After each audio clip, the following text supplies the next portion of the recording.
Muy buenas noches. Bueno, esta semana hemos estado debatiendo, creo que es el tema más importante de esta semana, que fue el discurso del presidente el pasado domingo, donde hizo no solamente un informe trimestral de su gobierno, sino que pues también presentó un supuesto plan económico para paliar las consecuencias de la crisis económica por el coronavirus. Vamos a seguir hoy debatiéndolo con nuestra mesa de los miércoles. A sana distancia, vía remota, le doy la bienvenida a Pablo Magluf. Pablo, muy buenas noches. Buenas noches, Leo. También a Mario Arriagada. Mario, muy buenas noches. Hola, Leo, buenas noches a todos. Y Denise Dresser. Denise, muy buenas noches. Hola, buenas noches. Pues vamos a empezar contigo, Pablo, y te preguntaría, parece ser que después de estos días, después del domingo, empieza a haber una fractura o un rompimiento de parte de la clase empresarial con el presidente López Obrador por lo presentado el domingo.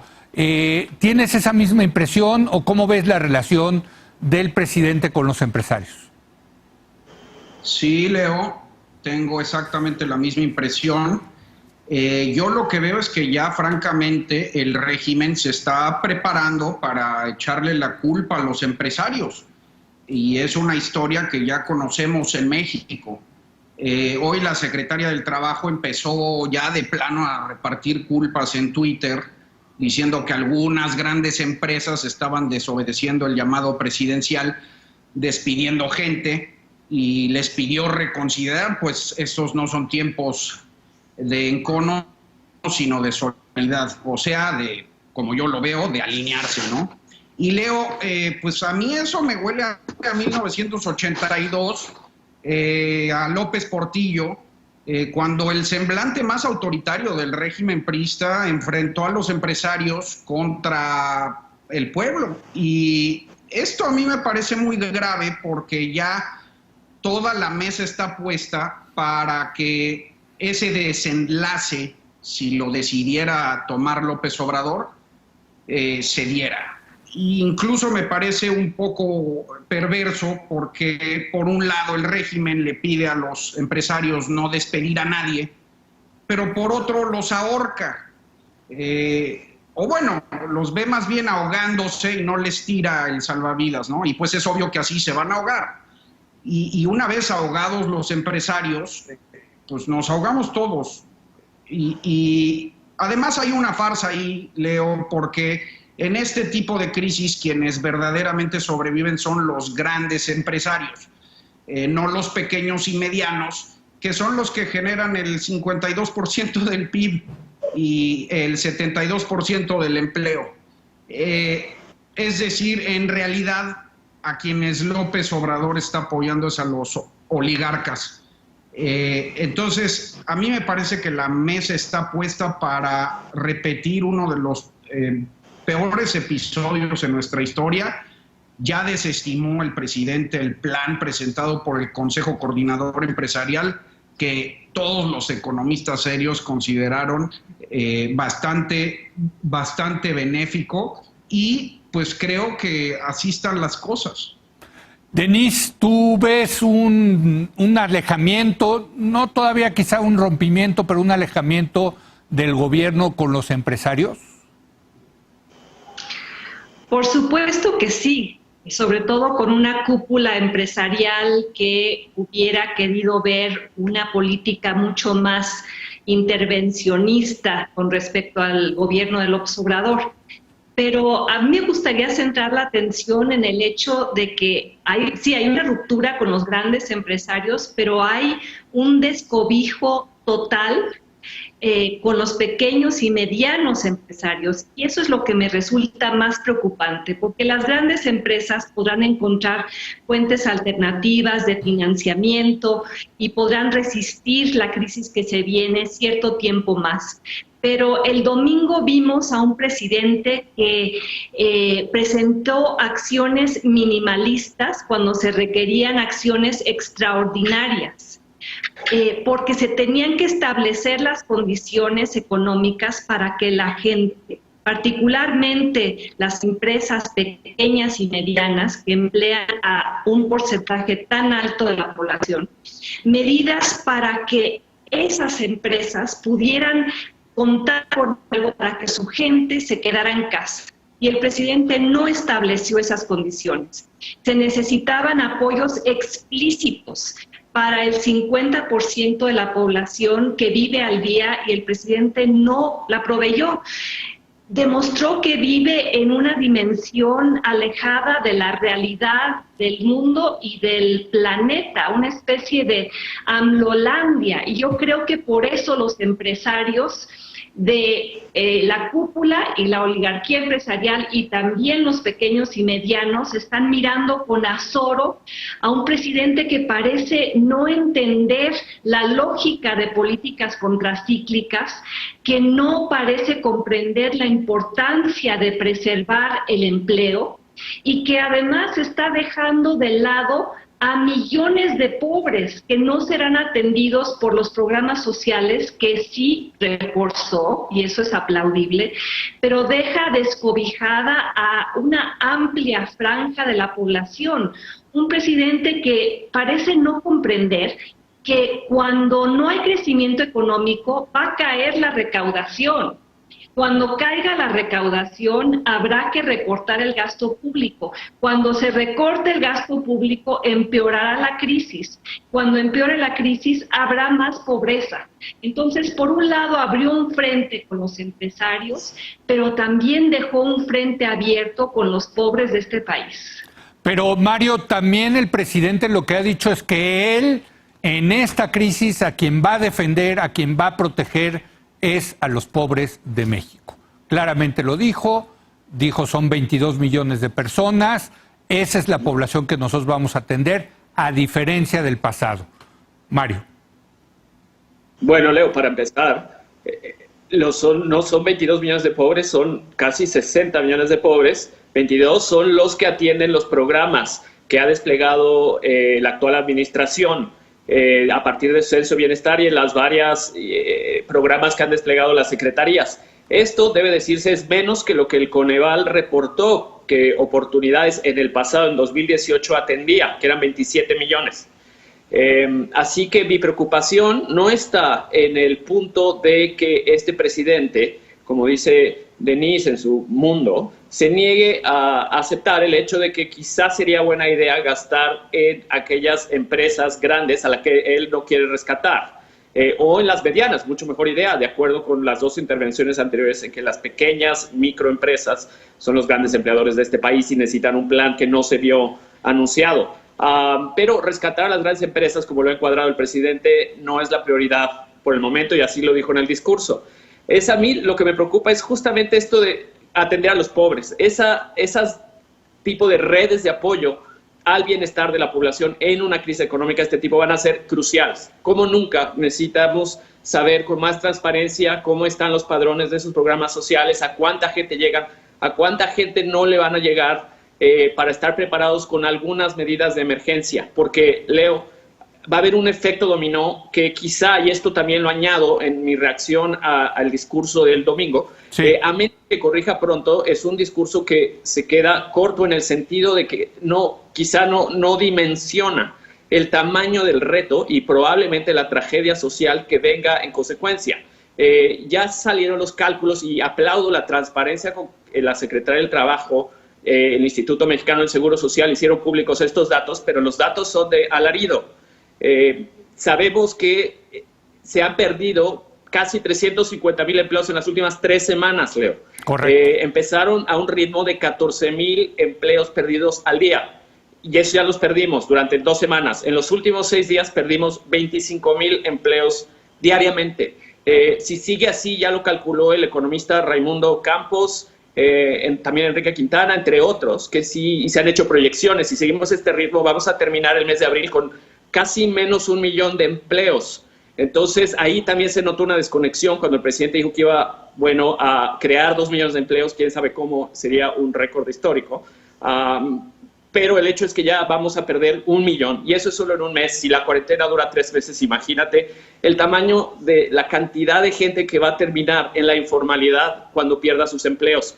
Los seguros de desempleo que los estados de la República empiezan a desplegar, la Ciudad de México y muchos otros, es fantástica idea. Es momento urgente de pensar en cómo construir un estado de bienestar, y eso también faltó en el discurso del domingo. Así que, a menos que corrija, no veo claro cómo, por un lado, las medidas puedan contener la profundidad, qué tan larga va a ser la crisis, y con profundidad me refiero a la cantidad de personas que vayan a caer debajo de la línea de la pobreza, que es una preocupación central de este gobierno, sino también en la longitud, y mientras más largo, más difícil es salir de la crisis y de la recesión. El rebote se vuelve más difícil aún. Así que yo estoy realmente muy preocupado. Así que, a menos que corrija la administración, y el discurso hoy sobre los datos de empleo me dio un poco de esperanza por la transparencia, claridad. Sí, digo que alinear a los empresarios con ese tipo de discurso quizá no es la manera más eficiente de enfrentar el problema, pero sin duda que me gustaría que haya en las tardeadas, además del informe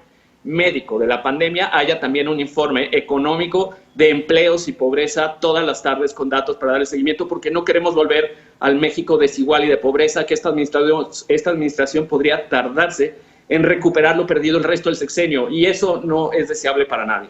Denise, los países han tratado de ser flexibles, la mayoría de los países, sobre todo las democracias occidentales, tratando de dejar a un lado las ideologías ahorita, poner todas las armas del arsenal de la política económica, retomar a Keynes, retomar a Milton Friedman, retomar todo lo que se pueda para ser pragmáticos, para ser flexibles, para una crisis que ayer nos decían los economistas puede ser incluso peor que la Gran Depresión de los años 30.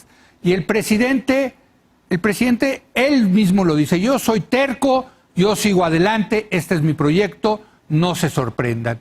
¿A qué se debe esto, Denise? Pues no quisiera aventurar las razones psicológicas detrás de la obcecación del presidente. ¿Pero es una cosa psicológica o hay una estrategia política atrás? Esa es la pregunta que te quiero hacer. Yo supongo que hay una estrategia electoral y sí política. Él presupone que si el actor económico que se queda parado, o sea, el único que sobrevive esta crisis es el Estado, y ese Estado tiene la capacidad de distribuir dinero en efectivo, puede crear una base electoral para ganar las elecciones del 2021 y más adelante. Me parece un cálculo equivocado, precisamente porque esta crisis va a dejar al Estado mexicano sin dinero para repartir. Pero más allá de eso, él está yendo a contracorriente. Supongamos que sea por motivos políticos y electorales. La apuesta es entonces que gane Morena y que se mantenga Morena, pero sobre un país destruido. O sea, es trágica la paradoja de López Obrador, que en tiempos de Keynes emula a Milton Friedman, que se comparó en el discurso del domingo con Roosevelt, que por cierto fue el que sacó a Estados Unidos de la Gran Depresión y que logró una hegemonía del Partido Demócrata por muchos años. Aquí vemos a un presidente que en realidad se parece más a Herbert Hoover, el que aceleró, el que provocó, por cierto, la Gran Depresión. Y todos los gobiernos en todas las latitudes, ante la gravedad de la crisis, están dejando a un lado los temas electorales, políticos, yo diría la excepción es Trump, para endeudarse, para gastar más, para preservar el empleo, para evitar los despidos masivos y las bancarrotas previsibles. Estamos viendo pactos políticos de gran envergadura entre partidos políticos que son de ideologías muy diferentes, pero que han decidido que el país importa más que la ventaja política o electoral en este momento. países como Perú, Argentina, Chile, Holanda, Dinamarca, que se están preparando para los peores escenarios con las mejores políticas, que están dispersando recursos por todas las vías para que quienes se van a enfrentar a esto que será una especie de economía de guerra, tengan armas suficientes para librarla. Y eso entraña volver al Estado benefactor, comprador, pagador, rescatista, intervencionista, pero vemos a un López Obrador que en este momento está insistiendo en la austeridad republicana, en los recortes, en una especie de canibalismo de los recursos estatales que quedan vía los fideicomisos, afectando a muchos sectores, el de la cultura, por ejemplo. Y si la apuesta es electoral, es una apuesta pírrica, porque entonces lo que estaría haciendo sería pues incendiar al país con la esperanza de después él quedar vivo para gobernar. ¿Tú ves una estrategia electoral en esto, Mario? En decir, bueno, pues yo me quedo con mi clientela, son estos millones los suficientes para pues yo ganar las elecciones, ¿o hay algo más que eso, Mario?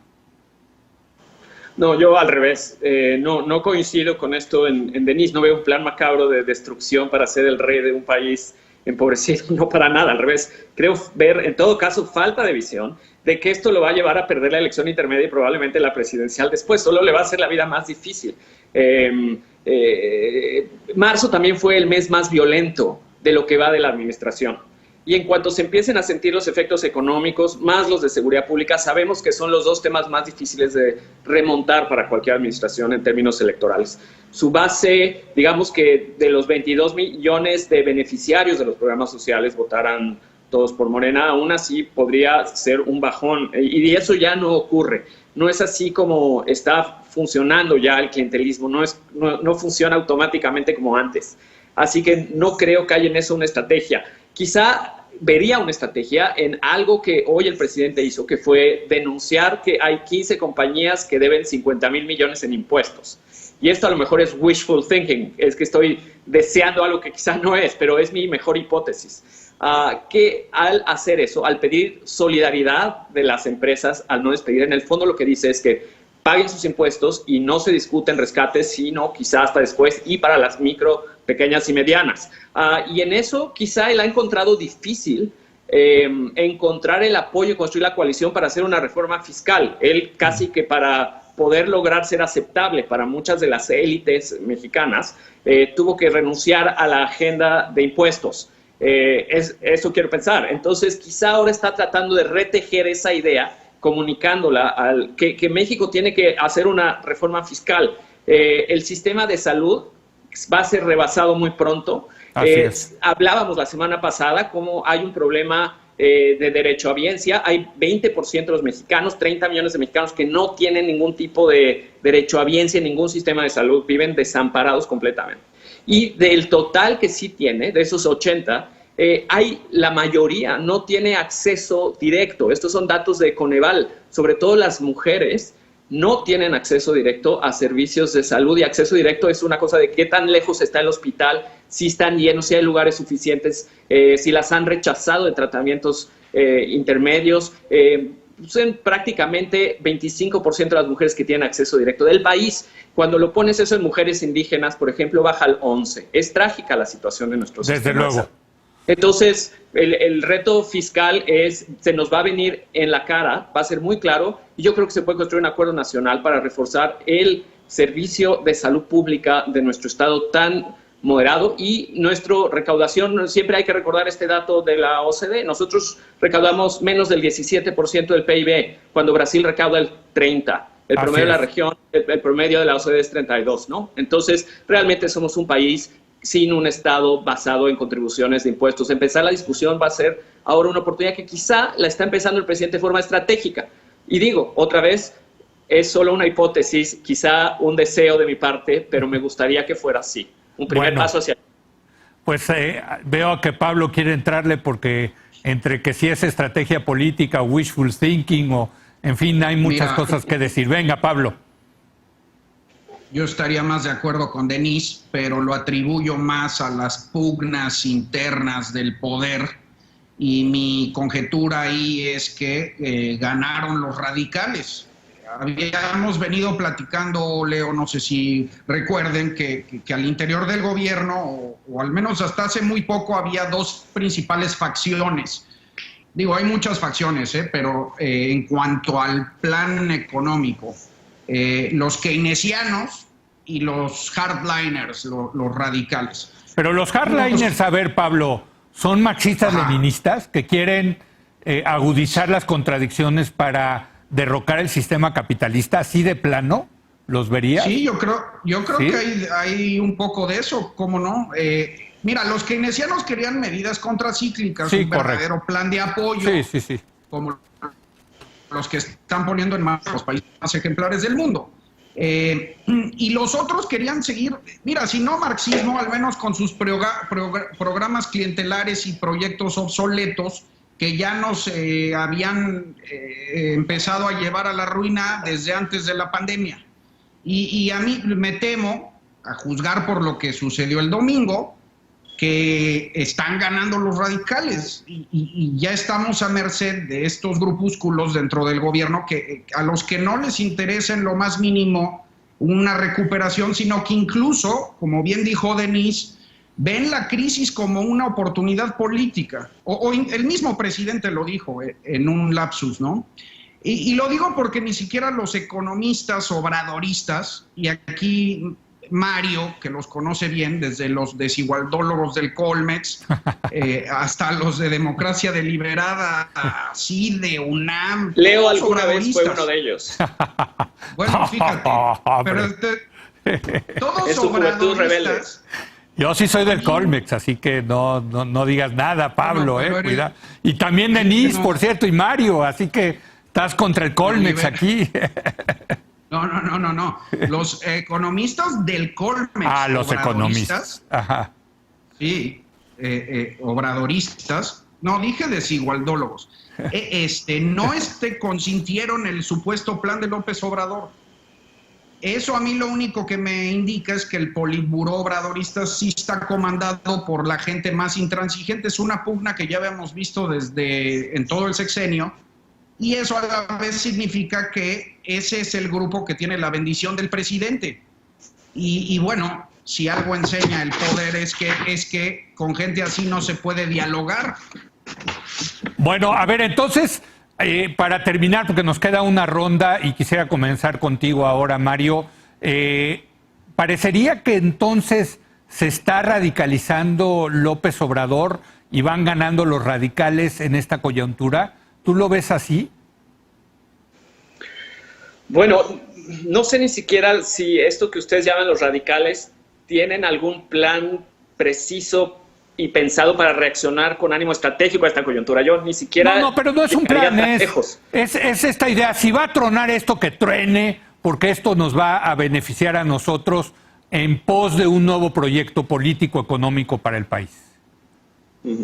Bueno, más bien yo creo que en la coalición en general hacen falta más economistas desigualdólogos y preocupados por la pobreza. Eso sí, hoy se está viendo la falta de voz que tienen. Bueno, es probable. Hay otros economistas que están ahí y empresarios como Romo, etcétera. Pero en esta coyuntura particular, que es una coyuntura de oro, porque puede ser el despegue, la cuarta transformación a construir otro tipo de Estado, otro tipo de modelo con una coalición social y de argumentos que no ha existido en México, es de esas oportunidades de oro, o el Waterloo de la administración. Y yo no veo que ninguna de las voces al interior esté siendo capaz de articular ese proyecto. Deseo profundamente que no tengan que llegar a extremos en que sin hacer mucho, de repente en las ciudades empiece a haber saqueos por la cantidad de informalidad y la poca respuesta o la poca capacidad de implementación de estos créditos de los seguros de desempleo, etcétera, que solo sean accesibles para aquellos que están en el padrón de bienestar y que el padrón de bienestar no llegue a la gente que lo necesita y empiece a ver estos problemas y que entonces recapacite López Obrador. Quizás sea demasiado tarde. El problema aquí es que es un asunto no de ideología, sino de urgencia. Mientras más se tarde en tomar una decisión y pasar al plan B, como dice Gibran, hay esperanza de que se corrija poco a poco. Sí. Bueno, el problema es el poco a poco. porque mientras más nos tardemos, en vez de 12 meses serán 24, 36 meses y luego la salida va a ser muy tardada y el costo social de tardarse es muy grande. En ese sentido, a mí lo que me preocupa no es la ideología, es el sentido de urgencia y la comprensión de que mientras más nos tardemos, más trabajo nos va a costar salir. No, bueno, a mí sí me preocupa la ideología porque, Denise, bueno, todavía nuestras generaciones leímos a Marx y a Engels y a Lenin y decían, pues esta tesis de la agudización de las contradicciones. Tú decías, Mario, que puede haber saqueos, etcétera. Bueno, pues yo me recuerdo que esta idea de que entre peor le vaya al país, mejor le puede ir a la revolución. Digo, no estoy diciendo que esa sea la idea detrás de López Obrador, pero a lo mejor sí hay esta idea dentro de algunos radicales de la coalición de López Obrador, Denise. Hay una frase, perdón, antes de... Sí, a ver, Denise. Mario. A mí lo que... A ver, entonces, Denise, perdón, venga, Denise. Sí, a mí lo que me preocupa no es tanto la ideología, sino la falta de sentido común. No me preocupa tanto que haya una radicalización, sino hacia dónde va esa radicalización. No va a un buen lugar, no va a un lugar keynesiano de izquierda. Los radicales parecen estar en otro mundo en el cual ahora se le está dando la oportunidad, la legitimidad a políticas de izquierda y están optando por políticas de derecha.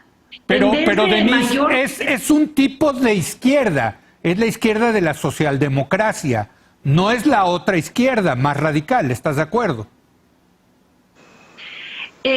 Yo no sé qué ideología tienen los más radicales en el grupo cercano de López Obrador, más allá de su obediencia ciega al presidente y la manera en la cual están dispuestos a justificar todas sus contradicciones. Este es un proyecto que llegó al poder jactándose de ser generoso, de ser un Estado que iba por primera vez a encarar el problema de la desigualdad y la concentración de la riqueza. Y Mario, estoy en desacuerdo contigo. Yo no tengo en este momento un sentimiento de optimismo con respecto a una posible reforma fiscal. No hay nada en el discurso presidencial que haya evidenciado que nos encaminamos hacia allá. Más bien lo que veo es un presidente que insiste en estar parado en el mismo lugar, aunque las circunstancias cambien. ¿Y cuál es ese lugar? Un lugar donde en vez de recursos urgentes reasignados al sector salud, habrá recursos reforzados para las refinerías. Sí. En vez de disposiciones para apoyar al sector informal, habrá medidas para apoyar a Pemex. El presidente prefiere, al parecer, extraer petróleo antes que proteger el empleo, construir Dos Bocas antes que comprar cubrebocas, financiar el Tren Maya antes que salvar vidas. E igual que a ti, Mario, me preocupa que un gobierno que llegó con la agenda explícita de combatir la pobreza vaya... Uy, se nos fue Denise. Los cálculos son justos. Si seguimos por la misma ruta... terminaremos con 21 millones de pobres más. A ver, tú querías decir algo, Mario, rápido para que termine Pablo, cierre la discusión. Para que cierre Pablo. Sí, venga, Mario. Perfecto, solo para contestarle a Denise. Denise, yo no veo que esto sea el proyecto del presidente no es el producto de unos radicales. Yo digo que es el producto de unos reformistas, en un momento en el que se requiere un poco más de radicalidad. Acepto que quizá estoy estirando la liga con mis deseos de que esto sea un plan para la reforma fiscal. Creo que se nos va a hacer evidente sí o sí, de cualquier manera, y al presidente incluido.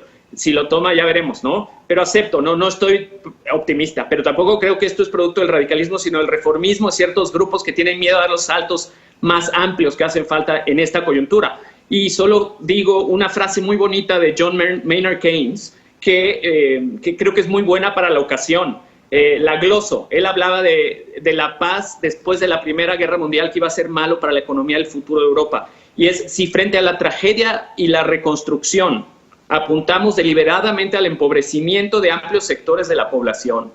La venganza, temo predecir, no va a llegar cojeando de regreso a nosotros. Este es uno de esos momentos, y esos momentos no son de reformistas. Pensar que Keynes era socialdemócrata, reformista, y que es no entender esta lógica de momentos coyunturales en que se requiere Estado más que nunca. Sí, porque Keynes finalmente era un tipo que estaba a favor del capitalismo, hay que decirlo, ¿no? Y lo dice muy bien en esta frase que tú dices, ¿no? Y vaya que tuvo razón, porque luego a la vuelta de la esquina vinieron los regímenes fascistas y la Segunda Guerra Mundial. Te toca terminar, Pablo. Y también consciente de las enormes fallas del capitalismo. Desde luego, desde luego. Pablo, te toca terminar una discusión muy interesante. Venga. Pues sí, mira, Leo, todo lo que está pasando con o sin coronavirus, antes o después de la pandemia, lo veníamos advirtiendo desde hace lustros. Yo llevo estudiando a López Obrador desde hace 17 años y hay gente mucho más sabia que lleva más, y todo esto estaba cantado. Así que no hay excusa. Cierro diciendo que el pueblo de México debe despertar. Olvídense de la recuperación. Me parece una entelequia. Ya más bien hay que pensar en la reconstrucción. Y con eso cerraría. Así de plano, Pablo. Con ese gran mensaje optimista. Pues sí. Sí. Bueno, pues les agradezco mucho, como siempre es un placer platicar, debatir con ustedes. Gracias, Denise. Gracias, Mario. Gracias, Pablo. Gracias. Nos vemos desde la sana distancia y los veo la semana que entra. Ahora vamos a una breve pausa y mire usted, es increíble. A raíz del aislamiento, del confinamiento que estamos teniendo por el COVID-19, ha crecido la violencia contra las mujeres y niñas en México durante esta pandemia. Y para analizar este penosísimo fenómeno, va a estar con nosotros Ana Pecova y Wendy Figueroa. Regresamos.